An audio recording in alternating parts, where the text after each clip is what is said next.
Le soleil de Floride commence à descendre sur la petite ville de Bloomstown en février 1980. Dans une modeste maison de quartier, une jeune fille nommée Christine Falling s'installe pour son travail de babysitter. Elle n'a que 17 ans, mais elle semble déjà porter le poids d'une vie difficile sur ses épaules. Ce soir-là, elle a la garde de la petite Cassidy Johnson, une enfant de 2 ans pleine de vie. Les parents quittent la maison en toute confiance, ignorant le drame qui se prépare derrière cette porte close. Dans le silence de la demeure, Christine observe l'enfant avec une intensité troublante. Soudain, la petite Cassidy commence à s'étouffer sans raison apparente. Christine appelle les secours avec un calme qui dépasse l'entendement pour une adolescente. Quelques heures plus tard, les médecins déclarent le décès de la fillette à l'hôpital local. Le rapport médical initial évoque une encéphalite foudroyante, une inflammation rare du cerveau. Personne n'imagine à ce moment qu'une force extérieure a pu causer cette tragédie. Christine semble dévastée par la perte de la petite fille qu'elle gardait. Mais sous son apparence naïve, des pulsions sombres commencent à s'enraciner profondément. Bloomstown est une communauté où tout le monde se connaît et où la méfiance n'a pas sa place. La réputation de Christine en tant que babysitter serviable reste intacte malgré le drame. Les parents endeuillés la voient comme une victime collatérale de ce destin cruel. Pourtant, certains détails du comportement de Christine auraient pu alerter les observateurs les plus fins. Elle ne montre aucune véritable émotion lorsqu'elle parle de la mort de Cassidy. Son détachement est interprété par son entourage comme une simple limitation intellectuelle. Christine a toujours été considérée comme lente par ses professeurs et ses proches. Ce stigmate social devient ironiquement son meilleur bouclier contre les soupçons criminels. Peu de temps après l'enterrement, elle recommence déjà à chercher de nouveaux enfants à garder. Une étrange attirance pour la mort semble émaner de sa présence discrète. Les psychologues noteront plus tard que cette première mort a agi comme un déclencheur irréversible. Pour Christine, le pouvoir de vie ou de mort est devenu une drogue silencieuse. Elle trouve rapidement une nouvelle place chez une famille voisine. Les nouveaux parents ignorent tout des circonstances exactes du décès de Cassidy. Ils ne voient en elle qu'une fille serviable qui a besoin d'un peu d'argent de poche. La routine reprend son cours, mais l'atmosphère dans la ville commence à changer imperceptiblement. Partout où Christine passe, un sentiment de malaise semble la suivre comme une ombre. Ce n'est pas de la méfiance, mais une sorte d'instinct animal que les gens ne parviennent pas à nommer. Les mois passent et un deuxième incident survient dans des circonstances étrangement similaires. Un autre enfant, une autre crise respiratoire soudaine et une autre fin tragique. La coïncidence commence à devenir trop frappante pour être ignorée par les autorités locales. Cependant, le manque de preuves physiques directes paralyse toute tentative d'accusation. Christine semble protégée par une chance insolente ou une habileté insoupçonnée. Elle ne change rien à ses habitudes, continuant d'offrir ses services aux familles désespérées. Le masque de la bonne fille commence pourtant à se fissurer sous la pression des rumeurs. Pour comprendre comment une telle horreur a pu se produire, il faut plonger dans le passé de cette jeune femme. Car derrière les lunettes épaisses et le sourire timide se cache un héritage de violence et de douleur. Les racines du mal plongent bien plus loin que ses premières années en Floride. Quel secret enfoui dans l'enfance de Christine a pu transformer une adolescente ordinaire en un prédateur impitoyable? Pour comprendre le mystère de Christine Falling, nous devons d'abord briser les mythes entourant les tueurs en série. La société imagine souvent un prédateur masculin, mais la réalité est bien plus nuancée. Les tueuses en série féminines agissent souvent dans l'ombre du foyer, là où personne ne regarde. Elles utilisent souvent des méthodes moins spectaculaires que leurs homologues masculins. Dans le cas de Christine, son arme n'était pas un couteau, mais la confiance aveugle des parents. On l'appelait la babysitter, une figure de protection devenue un vecteur de mort. Ce rôle lui offrait un accès illimité à la vulnérabilité la plus pure. Les experts en criminologie notent que ces profils cherchent souvent le contrôle absolu. Pour Christine, ce besoin de contrôle s'est enraciné dans une enfance dévastée par le chaos. Elle est née sous le nom de Christine Slaughter dans une famille où la violence était la seule langue. Son nom de famille, Slaughter, semble aujourd'hui être un présage macabre de son destin. Dès son plus jeune âge, elle a été témoin de scènes que nul enfant ne devrait voir. Sa mère, âgée de seulement 16 ans à sa naissance, était incapable de subvenir à ses besoins émotionnels. Son père était un homme instable, dont la présence rimait avec peur et incertitude. La pauvreté dans laquelle elle a grandi n'était pas seulement matérielle, elle était psychologique. Les archives montrent que Christine a souffert de multiples problèmes de santé dès la petite enfance. Elle souffrait d'épilepsie et de crises qui la laissaient souvent désorientée. Pour la punir de ses crises, ses parents utilisaient parfois des méthodes d'une cruauté inouïe. L'isolement est devenu son seul refuge face à un monde extérieur hostile. À l'école, elle était la cible de moqueries incessantes à cause de son apparence physique. Ses blessures narcissiques ont commencé à forger une rage silencieuse à l'intérieur d'elle. Le profilage psychologique suggère que c'est ici que le moi s'est fracturé. Elle a commencé à s'inventer des maladies pour attirer l'attention qu'elle n'avait jamais reçue. Le syndrome de Munchausen par procuration n'était pas loin, mais ici, c'était sur elle-même. À mesure qu'elle grandissait, le fossé entre sa vie intérieure et la réalité s'élargissait. On se demande souvent comment personne n'a pu voir les signaux d'alerte. Mais dans les années 70, la santé mentale des jeunes filles pauvres était rarement une priorité. Elle était invisible, une ombre mouvante dans une petite ville de Floride. Les premiers signes de cruauté n'ont pas tardé à apparaître, loin des regards humains. Des rumeurs circulaient sur la disparition d'animaux errants dans le voisinage. On racontait qu'elle testait sa puissance sur des êtres sans défense. C'est la triade de McDonald, énurésie, pyromanie et cruauté envers les animaux. Christine cochait presque toutes les cases de ce sombre diagnostic. Sa vie était une poudrière qui n'attendait qu'une étincelle pour exploser. Elle cherchait désespérément un moyen d'être aimée ou au moins remarquée. Mais ses tentatives de connexion sociale finissaient toujours par des échecs cuisants. Le passage à l'acte meurtrier est souvent précédé par un événement déclencheur. Pour Christine, ce déclencheur serait la réalisation qu'elle pouvait donner la vie, mais aussi la reprendre. Son passé ne justifie pas ses crimes, mais il explique le monstre qu'elle est devenue. L'analyse du profil révèle une femme qui utilisait sa propre vulnérabilité comme un bouclier. Derrière ses lunettes épaisses, un plan commençait à se dessiner pour s'échapper de sa condition. Elle allait bientôt quitter le foyer familial pour chercher son indépendance, mais à quel prix ? L'adolescence de Christine allait prendre un tournant radical avec l'arrivée d'un homme dans sa vie. Un mariage précoce qui, au lieu de la sauver, allait catalyser ses pulsions les plus noires. Alors qu'elle pensait fuir son passé, elle s'apprêtait à entrer dans une spirale de violence incontrôlable. Quel événement tragique allait transformer ses fantasmes de contrôle en une réalité sanglante ? Pour comprendre l'ombre de Christine, il faut remonter à sa naissance dans les bois marécageux de Floride. Elle naît dans une pauvreté si absolue qu'elle semble condamnée dès son premier cri. Sa famille, les Slaughter, vit en marge d'une société qui refuse de les regarder. Christine est une enfant chétive, souvent malade et visiblement négligée par ses parents. Le foyer n'est pas un refuge, mais un champ de bataille marqué par les cris et la violence. Très tôt, la petite fille apprend que la douleur est la seule monnaie d'échange qu'elle connaisse.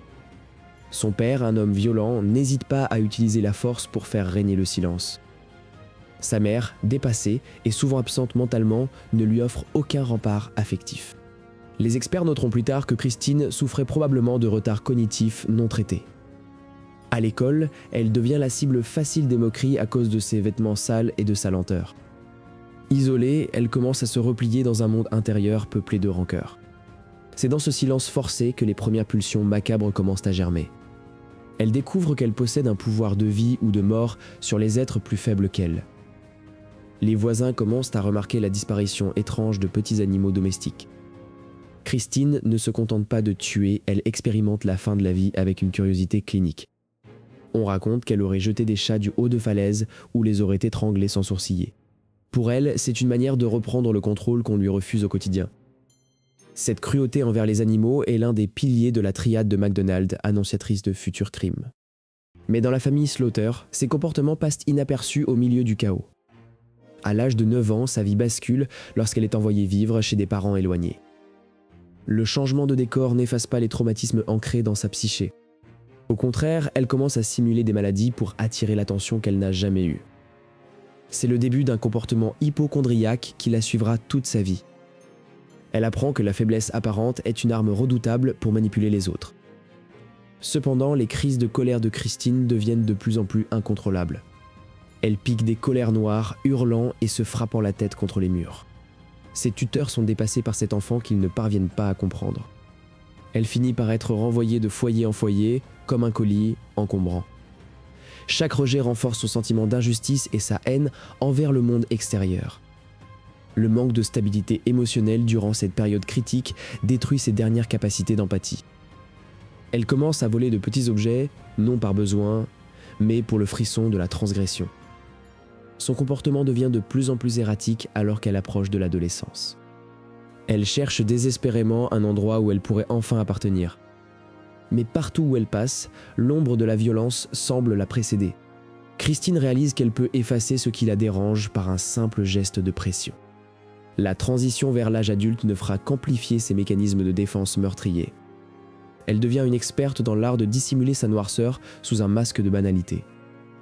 L'enfant brisé laisse place à une prédatrice qui s'ignore encore elle-même. Les premières victimes humaines ne sont plus qu'à quelques années de croiser son chemin. Mais avant de devenir une tueuse, Christine allait devoir affronter une épreuve qui scellerait son destin à jamais. Quel événement brutal allait précipiter son passage à l'acte irréparable ? L'adolescence de Christine ne fut pas une période de découverte, mais une plongée plus profonde dans l'instabilité mentale. À l'âge de 14 ans, elle semblait déjà porter le poids d'une vie entière de rejet et de violence. Sa famille, incapable de gérer son comportement erratique, chercha une solution radicale pour se débarrasser d'elle. C'est ainsi qu'à seulement 14 ans, Christine fut poussée dans les bras d'un homme de 21 ans. Ce mariage forcé avec un homme plus âgé n'était pas une union d'amour, mais un contrat de désespoir. L'union fut marquée par une violence immédiate et des disputes qui alertèrent rapidement tout le voisinage. Christine ne savait pas comment être une épouse, elle ne connaissait que le conflit comme mode de communication. Le mariage s'effondra en seulement 6 semaines, laissant Christine encore plus isolée qu'auparavant. C'est à cette époque qu'un nouveau trait de personnalité commença à dominer son existence quotidienne. Christine commença à manifester des tendances hypocondriaques extrêmes, fréquentant les hôpitaux sans raison valable. Elle semblait obsédée par l'attention que les médecins et les infirmières lui portaient lorsqu'elle se disait souffrante. Les experts suggèrent que ce besoin d'attention était une réponse directe aux années de négligence parentale. Elle inventait des maux de tête, des évanouissements et des douleurs internes pour rester dans le système médical. Plus de 50 fois en une année, elle se présenta aux urgences pour des pathologies inexistantes. Cette manipulation constante des autres devint son principal outil de survie sociale. Son comportement devint de plus en plus erratique alors qu'elle errait de foyer en foyer. Elle ne parvenait pas à garder un emploi stable car sa personnalité instable effrayait ses employeurs. C'est alors qu'elle réalisa que le seul domaine où elle semblait acceptée était la garde d'enfants. Les parents voyaient en elle une jeune femme simple, peut-être un peu lente mais inoffensive. Personne ne voyait la rage qui bouillonnait sous son apparence maladroite et ses lunettes épaisses. Sa soif de contrôle, qu'elle ne pouvait exercer sur sa propre vie, allait trouver une cible plus vulnérable. En 1980, Christine s'installa dans le comté de Blount, cherchant un nouveau départ loin de son passé. Elle commença à offrir ses services de babysitting aux familles locales pour quelques dollars. Pour les voisins, elle était simplement la gentille Christine, qui aimait s'occuper des petits. Mais en privé, ses crises de colère devenaient de plus en plus fréquentes et violentes. Les psychiatres noteront plus tard que Christine souffrait d'un trouble de la personnalité limite sévère. Elle avait une incapacité totale à réguler ses émotions face aux pleurs d'un enfant. Le bruit strident d'un bébé qui pleure agissait sur elle comme un déclencheur de fureur pure. Sa première opportunité de tester son pouvoir survint lorsqu'elle fut engagée par la famille Johnson. Cassidy Johnson, une petite fille de 2 ans, allait devenir son premier sujet d'expérimentation mortelle. Le 25 février 1980, Christine se retrouva seule avec l'enfant pour la première fois. Elle racontera plus tard qu'elle ne ressentait aucune haine, seulement un besoin de silence. Elle commença par de petits gestes, testant la résistance de ses victimes aux sévices physiques. La transition entre ses mensonges de santé et l'acte de donner la mort fut presque imperceptible. Elle utilisait sa force physique pour étouffer les cris qu'elle ne supportait plus d'entendre. Après chaque incident, elle reprenait son masque de jeune femme désemparée et triste. La communauté ne se doutait absolument pas qu'un prédateur vivait parmi eux sous les traits d'une babysitter. Les premiers décès furent classés comme des accidents tragiques ou des causes naturelles inexpliquées. Christine gagnait en confiance à chaque fois qu'elle échappait à la détection. Elle avait découvert qu'en tuant, elle devenait enfin le centre de l'attention qu'elle avait toujours cherché. Mais alors qu'elle s'apprêtait à commettre son prochain acte, un détail allait tout changer. Un témoin inattendu venait de remarquer quelque chose d'anormal lors d'une de ses visites. Le masque de la babysitter parfaite commençait à se fissurer de manière irréparable. Quelle découverte macabre allait enfin briser le silence de cette banlieue paisible ? Le silence qui suivit le départ de Christine de sa ville natale n'était que le calme avant une tempête de tragédie. En 1980, elle commença à travailler pour des familles qui voyaient en elle une aide providentielle. Le premier drame survint lorsque la petite Cassidy Johnson fut transportée d'urgence à l'hôpital. Les médecins attribuèrent le décès à une méningite foudroyante sans soupçonner la moindre intervention humaine. Christine semblait dévastée par la perte, mais elle ne tarda pas à trouver une nouvelle famille. Quelques mois plus tard, elle s'occupait de Jennifer Daniels, âgée de seulement 2 ans. Le destin frappa de nouveau lorsque l'enfant cessa soudainement de respirer durant une course banale. Les experts légistes conclurent à une mort subite du nourrisson, une explication qui arrangeait tout le monde. La coïncidence commençait pourtant à dessiner un motif que personne ne voulait encore voir. Christine déménagea à nouveau, emportant avec elle ses sombres secrets vers une autre ville de Floride. Elle fut engagée pour veiller sur son propre cousin, une marque de confiance absolue de la part de sa famille. Le jeune garçon mourut dans ses bras alors qu'elle affirmait avoir tenté de le sauver. Encore une fois, le diagnostic médical fut celui d'une crise cardiaque inexplicable pour son âge. Les funérailles se succédaient et Christine était toujours présente, pleurant parmi les proches. Elle semblait se nourrir de l'attention et de la sympathie que ces tragédies lui apportaient. En 1982, le nombre de victimes liées à sa garde atteignit un seuil critique. Travis Coleman, un bébé de 10 mois, devint la prochaine cible de cette obscure fatalité. Le matin de sa mort, Christine avait été vue en train de le bercer avec une intensité inhabituelle. Les cris de la mère résonnèrent dans tout le quartier lorsqu'elle découvrit le corps inanimé. Cette fois, le médecin légiste remarqua des ecchymoses légères autour du nez et de la bouche. Les autorités commencèrent enfin à croiser les dossiers des enfants décédés. Un nom revenait sans cesse comme un dénominateur commun macabre, Christine Falling. Elle ne semblait pas s'inquiéter de la surveillance accrue qui s'installait autour d'elle.